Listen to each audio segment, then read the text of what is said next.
We received a complaint through our animal cruelty hotline that there was a dog abandoned in a public facility in the Monroe County area. I responded to the location. I was able to make initial observations of the dog that the dog was very sick.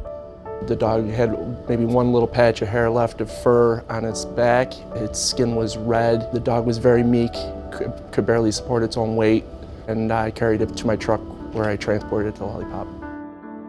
When the law enforcement department brought me a puppy that was pretty lethargic, just unresponsive pretty much, and really emaciated, which really, really thin. We started on fluids, and then we had to warm him up, do other supportive care for him. Also, I did a skin scrape, and I found a large amount of mites.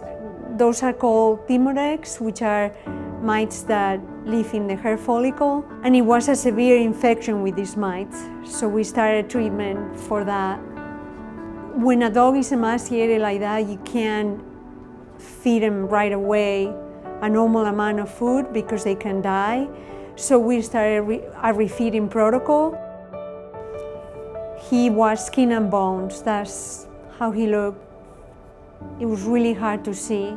It was really hard to see because we also thought that he was going to die that day. You feel bad because I have an animal that's in pain. He can't tell me what's wrong with him, can't tell me how this happened to him. And you want to do so much to help this animal. So that's the relief of bringing an animal to the clinic. The animal's in great care. So Toby was at a shelter for about a month and he continued to improve. After that, we decided to send it to foster care to continue to heal. Toby's the first dog that we've ever fostered because we usually foster kittens.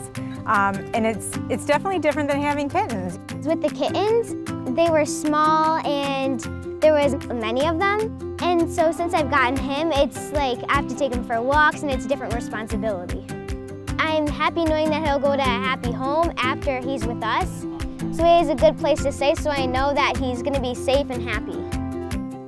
I fell in love in the first 3 seconds. The first time I saw Toby was a photograph of Bill holding the dog, and I went, uh-oh, he's coming home. They both had that look.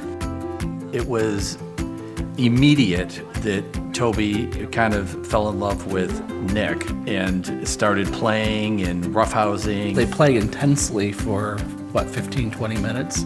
And then they go lay down, and then they're done. Yeah. We kind of treat our animals like our kids. They give us that sense that there's home, you know, there's a life and an activity that the dogs bring. And they're funny. I mean, they make us laugh. Can you sit? They give you companionship and unconditional every day love. They forgive you. Yep. And they love you. Absolutely. And they fall asleep on your lap. So, he's so stressed, can you tell? We've always had a positive experience to at Lollypop because it's not just the staff there, but it's the volunteers. And I do think taking care of these animals and helping out so that the Lollypop can do their mission, I think absolutely it's terrific. And that was what I found amazing because both Carrie and her daughter had such a close relationship. There was a definite connection with Toby. They had this commitment to foster. And I guess her daughter taught him how to sit and how to lay down. And she was really attached to Toby. To be able to fulfill that role and have those feelings but still be able to let go was pretty incredible. I'm pretty impressed with the fact that Lollypop Farm would take the time to nurse him back to health.